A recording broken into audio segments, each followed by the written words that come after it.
Eu sou de uma família grande, a chamada família matriarcal, onde a minha avó, Teresa, sempre foi uma grande líder. A minha avó sempre foi. Ela com o meu avô, o Norberto, tiveram ao todo 10 filhos, sendo 8 mulheres e 2 homens. A minha mãe, tadinha, quando usa essa expressão, ela não gosta muito de ovelha negra. A minha mãe não gosta. Mas devido àquele sucesso da Rita Lee, com a música chamada Ovelha Negra, a mamãe, de vez em quando eu a pegava cantando. Só que é incrível, né? A mamãe cantava essa música da Rita Lee no particular, sabe? Então ela estava arrumando a cozinha assim sozinha, lavando a roupa sozinha. Ela começava a cantar o Ovelha Negra da Rita Lee. Mas quando alguém se aproximava, ela cortava na hora. "O que foi, mãe?" Eu perguntava para ela. Nada. Eu sabia que ela foi considerada, e tantas vezes foi, considerada a ovelha negra da família, mas obviamente que ela não era. Ela foi considerada por muitos, mas jamais fora. E, no entanto, ela amava a música da Rita Lee. E por que, Paulinho, que a minha mãe foi considerada a ovelha negra da família? Eu vou explicar. A mamãe ficou grávida estando solteira. Santo Deus do universo, realmente naquela época, 1970, nossa, uma mulher solteira quando engravidava era uma vergonha para a família. A família entendia assim, né? Não que fosse, mas a família entendia que era. Apesar de toda a pressão, para que ela não tivesse aquele bebezinho, eu aqui estou. E quando eu nasci, a minha avó, já disse, líder, a minha avó tem uma liderança incrível, um poder de persuasão muito grande. A minha avó tomou conta da situação e, querendo poupar a minha mãe, chamou a responsa. Ficou parecendo, para quem não conhecia a história inteirinha, que de fato a minha avó é que era minha mãe. E eu acabava contribuindo, eu criança inocente, colaborava com isso, porque eu chamava a minha avó de mãe. Mãe, né? Eu via os outros chamando. Mãe. Eu não me lembro, assim, sendo criança, de alguém ter pedido que eu a chamasse de mãe. Mas, pelo exemplo, todo mundo chamava. Você imagina, 10 filhos, né? Então eu via todo mundo chamando de mãe, inclusive a minha mãe, chamando-a de mãe, mãe. E minha mãe mesmo, eu não sei porquê, mas eu chamava de madrinha. A minha mãe era madrinha e minha avó era mãe. Nessa primeira fase da minha vida foi assim que as coisas se encaixaram. Quando eu completei 10 anos, já era chegado o ano de 1980. Eu nasci em 70. Quando chegou 80, eu tinha 10 anos. Foi aí que a minha mãe se casou com o meu padrasto. Vale dizer que até essa data eu não sabia nada sobre meu pai biológico, tá? Sabia nada do meu pai biológico, nada. E a minha mãe encontrou um senhor, um homem. Olha, eu vou te dizer uma coisa. Ele foi excepcional, esse padrasto. Ele foi mesmo, sabe? Ele foi um paizão para mim. Aliás, foi o melhor pai que eu poderia ter. Então, a partir dos meus 10 aninhos, com essa infraestrutura do padrasto, eu passei a ter uma infância gostosa, uma adolescência até privilegiada, por que não dizer. Pude estudar nas melhores escolas da minha cidade, eu fiz curso de inglês, fiz curso de balé. De vez em quando, ele viajava muito, meu padrasto. Ele me trazia para conhecer São Paulo, assim eu conheci São Paulo, a capital. Me levou para conhecer Rio de Janeiro, a capital, sabe? Conheci a Vitória, no Espírito Santo. Sabe essas cidades lindas, importantes do Brasil? Meu padrasto me levava para eu conhecer, na companhia de minha mãe. Ele foi um homem espetacular. Estou reconhecendo o valor dele aqui, a importância dele também. No ano de 87, lá mesmo na minha cidade, eu cheguei aos 17 anos. E foi aí que eu tive o primeiro namorado. E com esse primeiro namorado, 17 anos, 87, eu vou dizer uma coisa, e talvez as pessoas falem, não é possível, mas nos anos 80, as mulheres, as meninas, as moças, elas eram muito mais abertas para o sexo do que nos dias atuais. Tem gente que pensa que não. Não, hoje, tem gente que fala, né? Hoje dá uma pouca vergonha. Olha, sinceramente falando, naqueles anos 80, a coisa era muito mais aberta do ponto de vista sexual do que hoje, sabe? Foi mesmo. Quem viveu os anos 80 sabe do que eu estou falando. Então eu com 17, eu comecei a minha vida sexual com meu primeiro namorado. Naquela época, não se falava tanto em preservativo. Se falava assim, olha, use isso, use a camisinha. Era uma coisa que não era propalada, não era divulgada. Esse namoro, com esse meu namorado lá na minha terra, chegou a durar 2 anos. Foi até 1989. Aí a gente se separou, em 89. E já na primeira semana de 1990, eu tive alguns sintomas assim parecidos com os sintomas de uma virose, sabe? Veio febre, eu tive dores pelo corpo, senti cansaço, saíram umas pintinhas na minha pele. A minha mãe, quando viu, me levou a uma dermatologista e a médica pediu vários exames, menos os exames que seriam fundamentais para descobrir que de fato eu tinha. E já já vocês saberão o que é que eu tinha. Quando vieram os resultados, nada indicava uma doença que fosse grave. Os sintomas passaram com 2 semanas e aquilo confirmou. Falei, virose, aí, já foi embora, não tem mais nada. Ei, toca o barco. Vai em frente, Odete. Tem nada. Dete, né? O pessoal me chamava muito de Dete. Dete, foi nada. Vai embora, pra frente. Mas ainda não tinha terminado o ano de 91.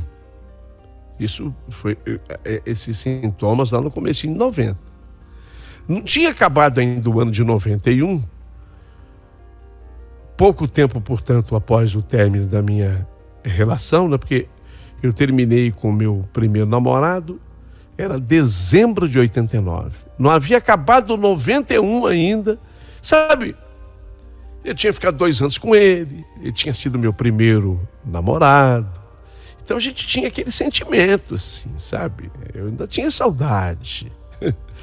Apesar de eu ter namorado ele muito menina, comecei com 17, quando terminamos eu estava com 19, agora eu já tinha feito 21, mas ainda não tinha esquecido aquele primeiro namorado meu. Eu tinha optado em não dar um nome a ele, por tudo que eu tenho que falar dele, mas eu escolhi uma forma de chamá-lo de Beto. Era o Beto. Eu não tinha esquecido o Beto ainda.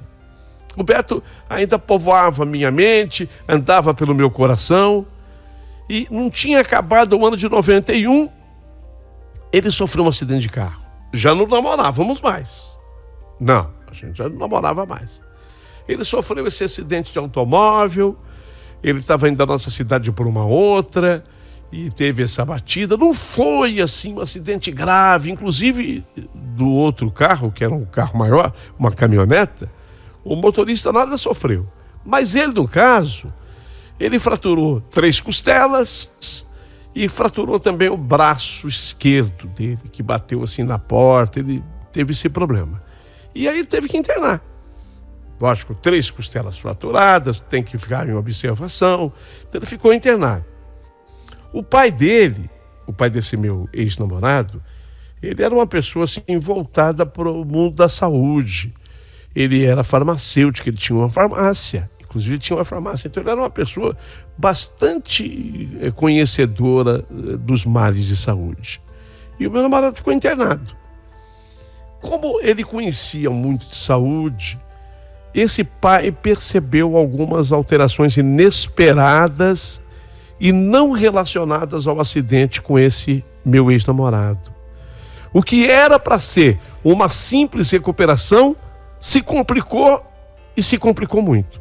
Ele teve febre, ele começou a ter dor de cabeça e de repente ele foi diagnosticado com uma meningite chamada criptocócica. Essa meningite, talvez a grande maioria não tenha escutado falar exatamente com esse nome, tá? Mas essa meningite, a criptocócica, ela é uma meningite que é causada por fungos. E ela está diretamente relacionada à pessoa que tem uma baixa muito grande nas defesas do seu organismo. Então, quando a pessoa não é uma meningite, ela não é viral e ela não é bacteriana, ela é causada por fungos, chama-se meningite criptocócica. Quando a pessoa pega esse tipo de meningite é porque as defesas do organismo dele estão em baixa. Essa é a relação. Então, ela passou a ser uma doença definidora para indicar se a pessoa pode ter HIV. Se ela pode ter HIV, normalmente ela vai pegar essa meningite. Seu pai, o pai do meu ex-namorado, sendo ele farmacêutico, conhecedor, ele desconfiou disso. E aí ele pediu que fosse feito um exame de sangue com esse objetivo. E o resultado foi que o filho, o Beto, o meu ex-namorado, que tinha sido um grande amor para mim naquela fase adolescente passando para o adulto, 17, 18, foi até os 19. Eu, já com 21, ainda gostava muito dele. A meningite o matou de uma maneira muito veloz. Foi muito rapidamente que aconteceu. E todo mundo, diante das informações, todo mundo ficou arrasado. Porque esse rapaz, o Beto, ele tinha 3 anos mais do que eu só. Imaginem. Eu tinha chegado a 21, ele estava com quase 25 anos quando ele faleceu. Só isso. Pouquíssima idade. A meningite o matou. E todo mundo ficou arrasado. Eu fui ao velório dele. Lógico que eu tinha que ir. Muito sofrida, muito chorosa. Foi quando, estando no velório dele, o meu ex-sogro, o pai dele, que era farmacêutico, um senhor responsável, ele chegou em mim e falou assim: Odete, eu queria ter uma palavrinha com você. Eu achei que o Beto tinha deixado algum recado para mim, tivesse feito alguma confissão, alguma coisa, ou deixou uma lembrança.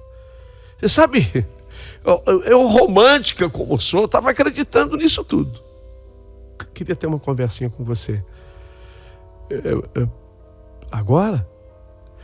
Se você puder, eu queria ter uma conversa com você agora. Eu saí assim, para a parte externa do velório. Ele me acompanhou, ficamos debaixo de uma árvore. E ele então me falou: olha, antes do Beto morrer, aí ele me contou a história da meningite, foi aí que eu aprendi. Me contou tudo isso. E eu pedi um exame de sangue. E esse exame deu positivo. E eu estou escutando.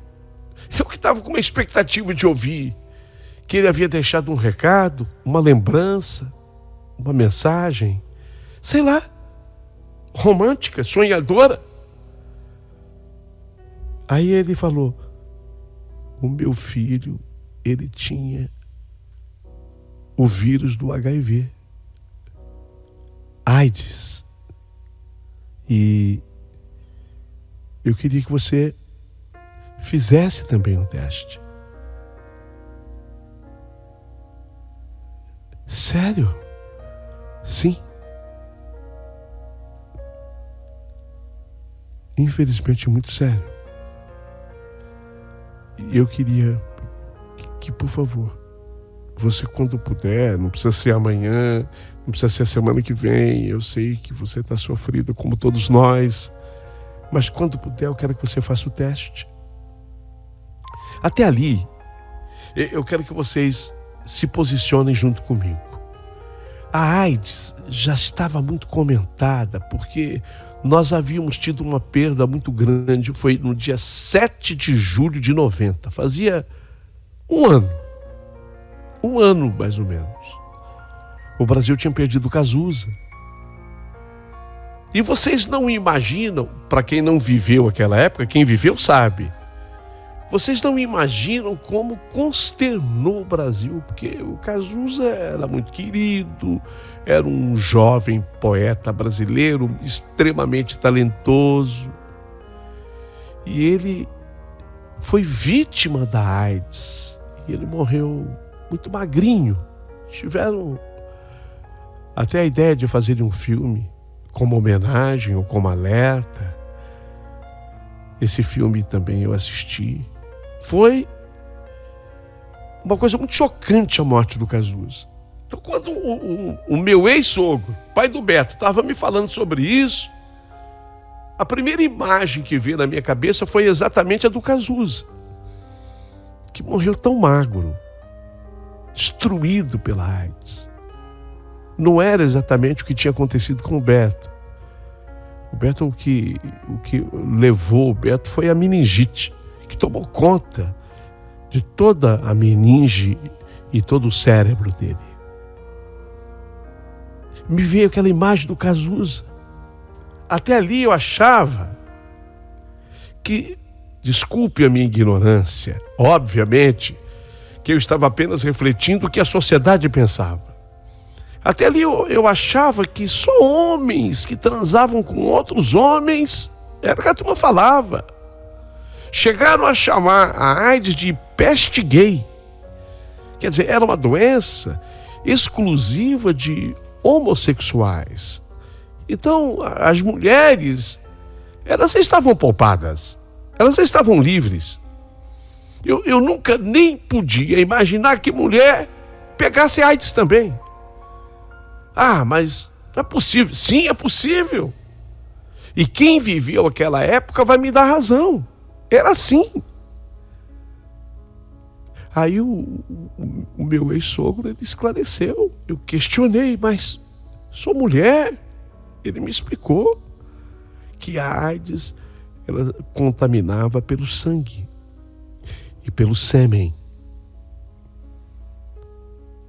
Quando você recebe um sangue contaminado da pessoa que tem AIDS, você pode ser infectado. E quando você recebe o sêmen de um homem infectado pela AIDS, você pode ser contaminado. Assim como uma mulher também, do ponto de vista sexual, ela pode transmitir a AIDS para um outro homem. A AIDS atingia também as mulheres. A AIDS era uma doença que era encarada como sentença de morte. A verdade é essa. E eu tinha 21 anos quando eu, aconselhada pelo meu sogro, quer dizer, ex-sogro, eu fiz o teste para o HIV. Com medo, lógico, apavorada. E o resultado foi positivo. Eu tinha AIDS. E aquilo foi uma sentença de morte. Era como se alguém dissesse: Odete, você está condenada a morrer. E veio a imagem do Cazuza. Tinha uma revista que tinha publicado assim, a magreza do Cazuza veio. Eu olhei para aquela revista no dia que eu recebi o resultado. Eu tinha a revista em casa, eu olhei para aquela revista e eu me vi na capa da revista, tal qual o Cazuza. Até com aquela faixa que ele estava usando na cabeça, no cabelo. Eu morreria igual o Cazuza. Eu fiquei chocada, porque a AIDS havia chocado o mundo. Então, na minha cabeça, era sentar e esperar a morte. Era até torcer por uma passagem mais rápida. Dolorosa ela seria. Olha, gente, foi muito triste. Tudo o que aconteceu comigo naquele momento. Tudo o que aconteceu. E o pior é que a notícia, numa cidade que eu vivia, ela tinha, na época, 250 mil habitantes. Não era uma cidade pequenininha. Era uma cidade considerada média. Até grande para alguns. Mas, obviamente, não era como uma capital de milhões. Uma cidade de 250 mil pessoas. A notícia se espalhou. Vocês acreditam que a notícia se espalhou? Se espalhou que o Beto tinha morrido de AIDS. E que a namorada do Beto tinha AIDS. E agora não tinha com quem conversar na minha cidade. Vocês não podem imaginar o deserto que eu tive que atravessar. A tristeza, os problemas, os dramas. Eu estava solitária. Eu não tinha mais amizade com as pessoas. As pessoas começaram a cortar a amizade comigo. A ignorância que eu tinha de que mulher talvez não pegasse AIDS era uma ignorância da sociedade de uma forma geral. As pessoas tinham medo de me dar a mão. As pessoas tinham medo de conversar comigo. Uma grande amiga, ela falava, olha, eu prefiro falar com você pelo telefone. A minha mãe disse que uma simples saliva sua pode me passar também essa doença. Você compreende, amiga? Isso, para vocês terem uma ideia de como pensava a sociedade naquela época. Ainda mais que surgia na pele, aliás, surge até hoje, surgia na pele alguns problemas cutâneos, né? Algum ferimento. Então, também ficava visível a AIDS. Não era uma coisa assim que só a pessoa tinha e a pessoa começava a emagrecer numa velocidade incrível e começavam a surgir aquelas feridas pela pele. Então eu fiquei solitário. E aí o meu padrasto de novo. Meu padrasto com a minha mãe. Eu não tinha mais condição de ficar. Eu estava trabalhando numa empresa que era grande. Essa empresa foi também meu padrasto que havia me arrumado o trabalho. Mas isso já vinha trabalhando ali há coisa de 1 ano e meio. Eu tinha até um bom relacionamento da empresa. Então eu falei com o meu padrasto, eu não tenho condição mais de ficar aqui. Eu preciso ir para um lugar grande, onde as pessoas não me conheçam, para eu tentar ter uma vida. Porque ninguém, até a minha melhor amiga, diz que conversa comigo mais por telefone. Não sei o que eu faço mais. Esse meu padrasto de novo me ajudou. Entrou em contato com o diretor da empresa, na empresa que eu trabalhava. Eu também conversei com esse diretor. Solicitei uma transferência para o Rio de Janeiro, para a capital do Rio. O meu chefe, ele foi compreensivo, ele gostava de mim. Para ele eu contei toda a verdade. Contei tudo nos detalhes o que estava acontecendo. E ele se compadeceu da minha dor. E eu fui transferida para o Rio de Janeiro. Isso, 1 ano depois, eu fiquei 1 ano, assim como se eu fosse uma presa numa solitária. Um ano depois. Sem a minha própria família, viu? Não queria ter contato comigo. Não queria, de jeito nenhum, ter contato comigo. Outra coisa. Sabe o que eu tomava para AIDS? Nada. Como assim? Não tinha remédio. Os médicos da minha cidade diziam, é uma doença incurável. Não tem o que fazer. São paliativos. Se você, por exemplo, pegar uma gripe, a gente vai combater a gripe. Se você pegar uma pneumonia, nós vamos combater a pneumonia. Entendeu? Mas a AIDS não tem remédio. Eu fui para o Rio de Janeiro. Pelo menos lá, eu chegava como sendo a Odete. E eu ia tentar ser uma nova Odete. Eu ia tentar recomeçar a minha vida. E lá eu teria mais recurso também. Uma capital, o Rio de Janeiro, eu teria mais atenção de centros de saúde. E cheguei lá no Rio, ainda naquela época, tendo um certo acompanhamento médico, mas não tinha remédio. Também no Rio não tinha. Também para a AIDS não. Repito, o remédio que se tomava era para doença que você pegava em função da AIDS. Mas para a AIDS não tinha remédio. Então comecei aquela nova fase. Primeiramente, retomei meus estudos. Entrei para uma faculdade. Era meu grande sonho. Foi o meu padrasto também quem me incentivou. Vai estudar. Eu cheguei a falar para ele, mas por quanto tempo? Vou estudar 6 meses, 1 ano, depois eu morro. Não, você precisa ocupar a tua cabeça.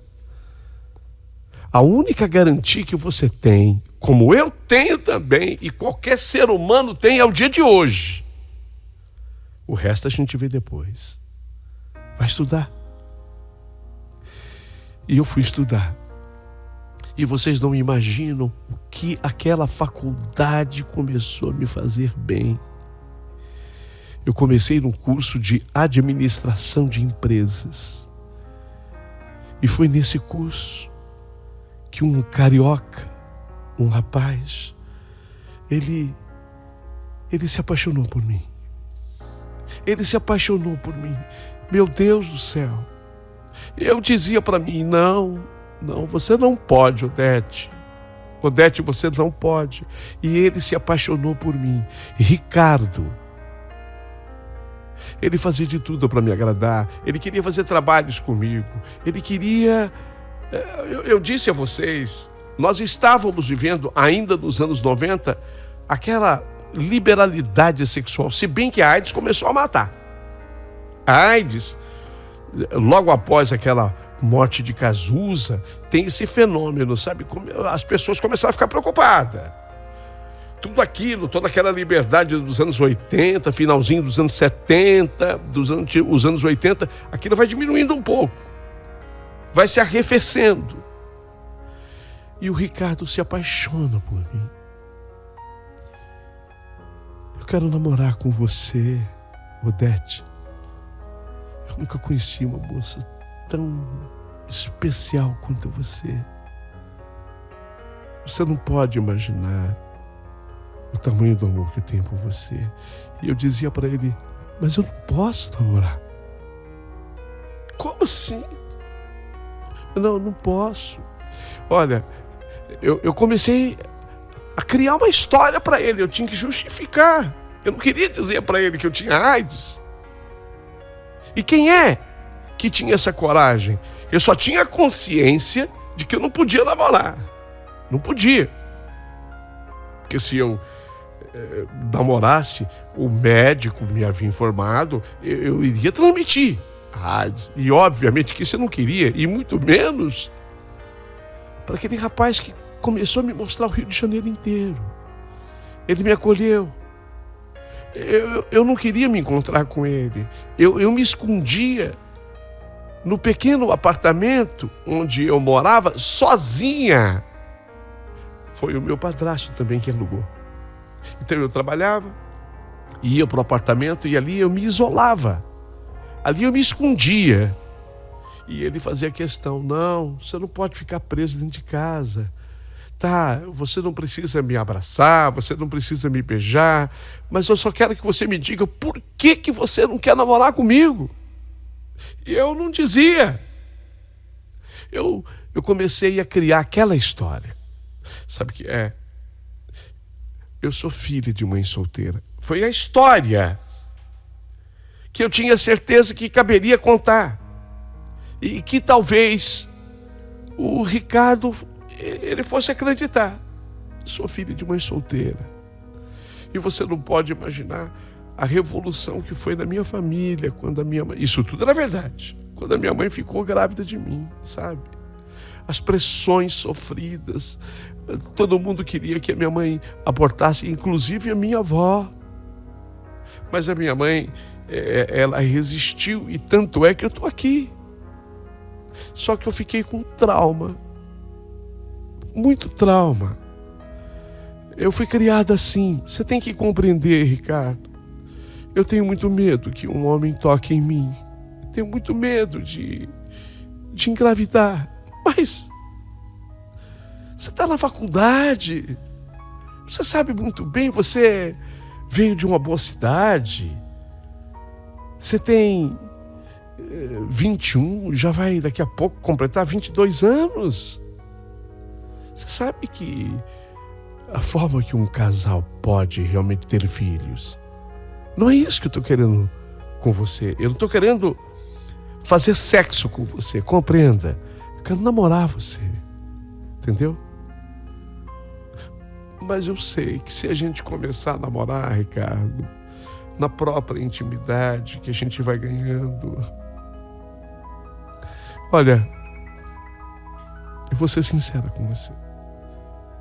Eu tenho medo até de beijar. Ah, não. Por favor, vai. O que tem a ver? Beijo? Beijo não engravida. Tenha dó. Odete, você sabe disso.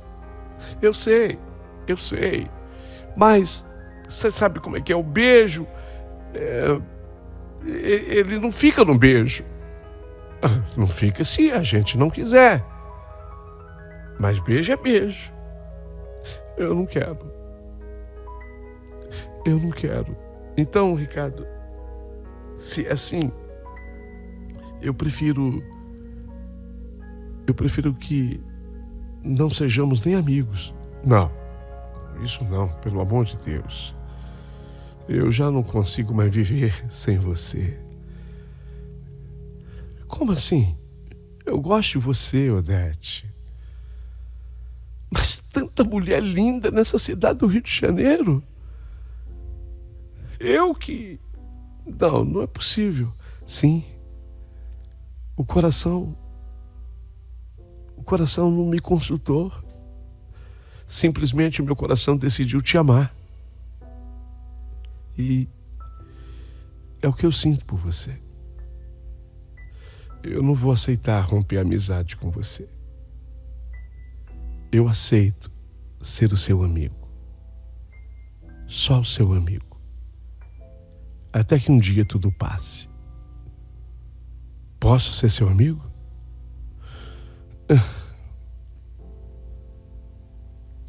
Como dizer não nessa hora?